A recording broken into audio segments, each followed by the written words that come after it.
Caríssimos fiéis, nossa Santa Romana Igreja nos faz suplicar hoje, na coleta da missa, pela absolvição de nossos delitos. Ela nos faz pedir, na sua solicitude maternal, pelo perdão dos nossos pecados.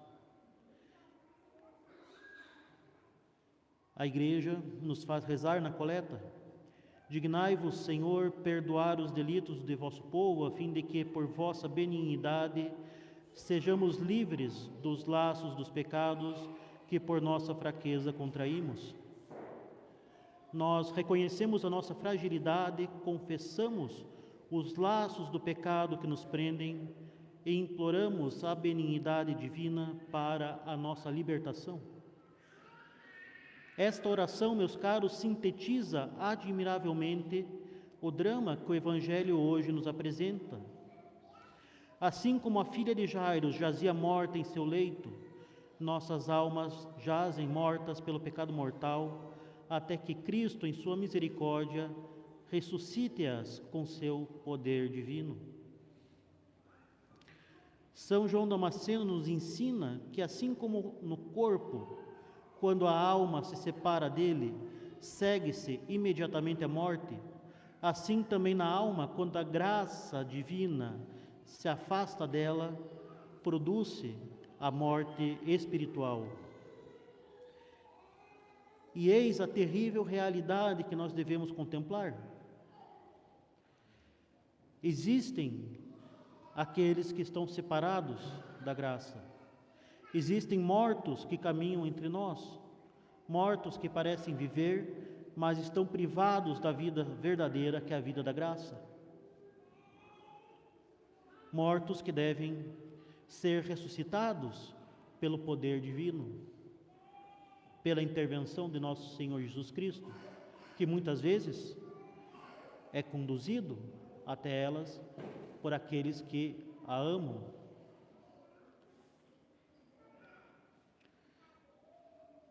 Quando Cristo entra na casa do príncipe da sinagoga e diz, ordena: menina, levanta-te, talita cumi, opera-se um milagre que serve de figura para uma realidade ainda mais sublime. Santo Agostinho nos adverte: quantos há que parecem viver e estão mortos, caminham pelas praças, tratam de negócios e, no entanto, estão mortos. A alma que peca, ela está morta. Nós podemos contemplar, meus caros, os sinais dessa morte espiritual. Em primeiro lugar, a perda da graça santificante, a participação na própria vida divina que nos torna filhos de Deus e herdeiros do céu. Em segundo lugar, a completa incapacidade de merecer para a vida eterna, pois o morto nada pode operar. E em terceiro lugar, a escravidão do demônio, que reina como Senhor absoluto sobre a alma privada de Deus. São Bernardo expressa essa tragédia com precisão. O pecador está morto, morto a Deus, vivo ao demônio, morto à graça, vivo ao pecado, morto aos merecimentos, mas vivo aos castigos. Mas, caríssimos, assim como nosso Senhor ressuscitou a filha de Jairo, Ele instituiu o sacramento da penitência para ressuscitar estas almas mortas. São Gregório Magno ensina que no sacramento da penitência realiza-se espiritualmente o que nosso Senhor operou corporalmente na filha do príncipe da sinagoga. E nós bem podemos sabê-lo. Quantas vezes já experimentamos esta ressurreição? Quantas vezes já ouvimos no confessionário aquele levanta-te que nos devolveu a vida?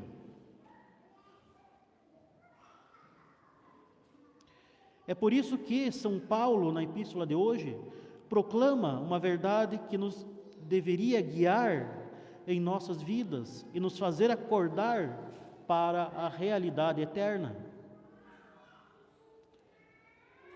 Nostra conversatio in celis est, nossa cidadania, nossa pátria, nossa sociedade está nos céus. Nós não somos desse mundo. Meus caros, nós somos peregrinos, estrangeiros, exilados que caminham para a pátria verdadeira. São Pedro Crisólogo confirma que nós somos peregrinos, estrangeiros neste mundo e a nossa verdadeira pátria é o céu. Mas quantos há que vivem como se este mundo fosse seu destino definitivo? Como se tudo se resumisse a esta estadia na terra.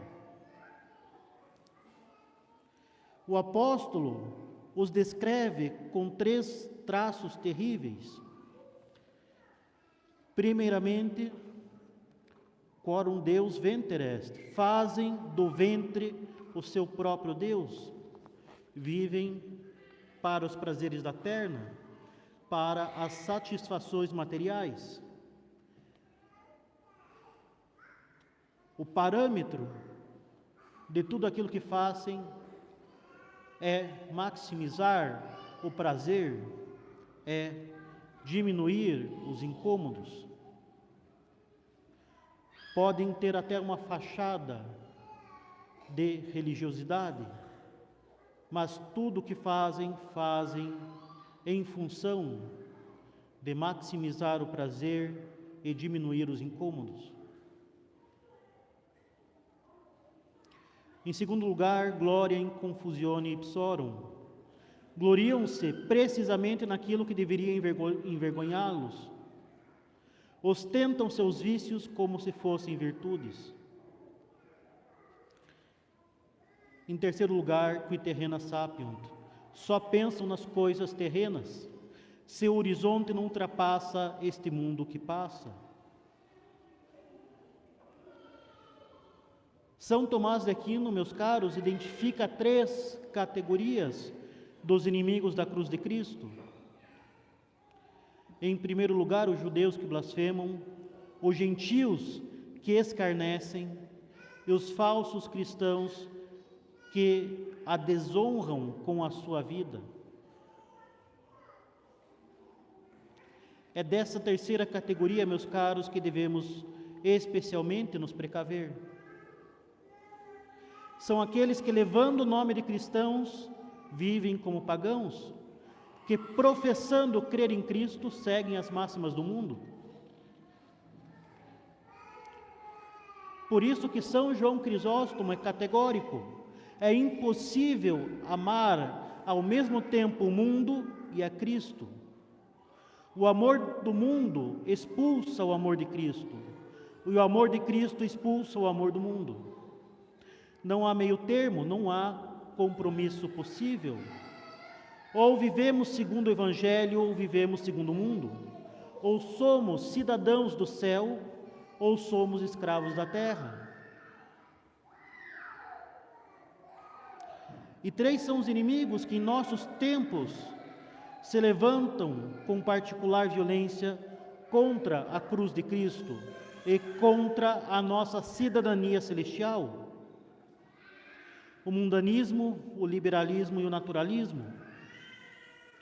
O mundanismo é aquele espírito que procura conciliar o inconciliável, servir a Deus sem renunciar ao mundo. Servir a Deus para alcançar o céu, mas mantendo todo o conforto que o demônio, o mundo e a carne fornecem nesta vida afastada de Cristo. São Luís de Montfort desmascara esta ilusão.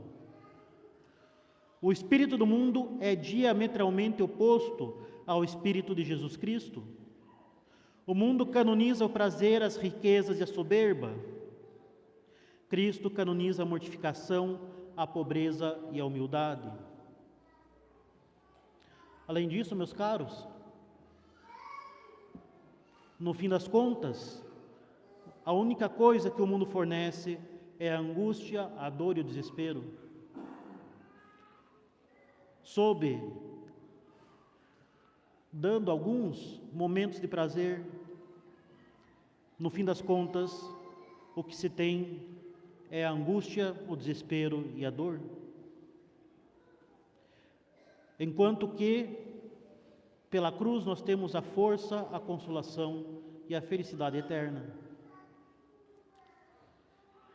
Meus caros, como podemos pretender seguir a Cristo enquanto abraçamos as máximas do mundo? Como podemos subir o Calvário enquanto buscamos as comodidades, os prazeres, as riquezas e honras terrenas?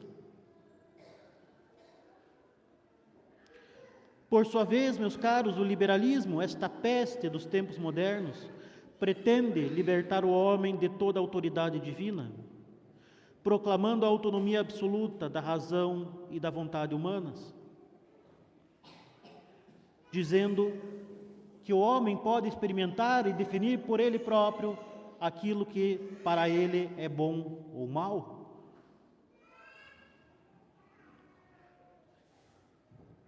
Dom Félix Sardai Salvani não hesita em afirmar: o liberalismo é pecado, seja na ordem religiosa, seja na ordem política, e podemos acrescentar, seja na ordem econômica. É a rebelião do homem contra Deus, é o grito de Lúcifer repetindo através dos séculos: não servirei. O Papa Leão XIII nos advertia, já em seu tempo, a liberdade de perdição não é liberdade, é licença, e a licença do mal sempre redundou em servidão. Por fim, o naturalismo nega simplesmente a ordem sobrenatural, reduzindo toda a existência humana ao plano puramente natural. E o que temos hoje de naturalismo prático, de pessoas que vivem claramente como se não houvesse nada além da morte. São Pio X, na sua encíclica Pascendi, denunciou o naturalismo como a negação radical do cristianismo. O cardeal Pio expõe a raiz deste erro, dizendo que os naturalistas pretendem que a natureza humana pode, com suas próprias forças, alcançar toda a verdade e todo o bem. É a soberba de Lúcifer repetida. Como se o homem, ferido pelo pecado original, pudesse prescindir da graça, como se pudéssemos alcançar o céu por nossas próprias forças.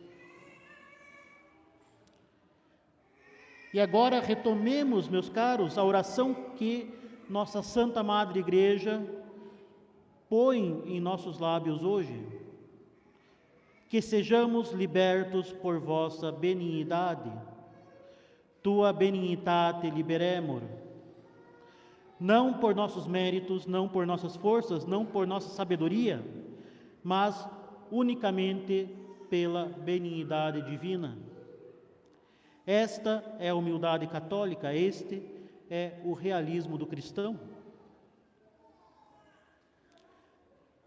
Claro que passa pela cabeça de alguns, mas não podemos nos adaptar aos tempos, não podemos ser cristãos modernos, não podemos ter um ar mais avançado. São Jerônimo responde com a Escritura: que pacto pode haver entre Cristo e Belial? Que sociedade pode haver entre a luz e as trevas? E o Papa Beato Pio IX, na sua encíclica Quanta Cura, nos recorda o mandato dos apóstolos: reformamini in novitate sensus vestri. Não vos conformeis com este século, mas reformai-vos. Façamos, pois, meus caros, um sério exame de consciência. Primeiro, estamos vivos ou mortos espiritualmente? Estamos prontos para nos colocarmos diante de nosso Senhor como nosso justo juiz?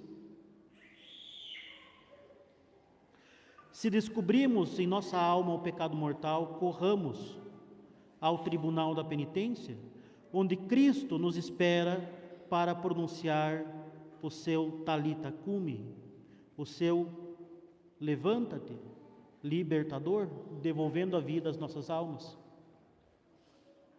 Em segundo lugar, questionemo-nos quais são os laços mundanos que ainda nos prendem. Quais compromissos com o espírito do mundo ainda mantemos?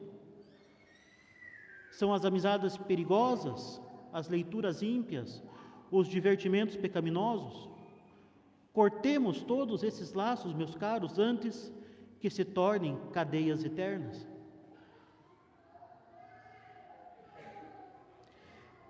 Terceiro,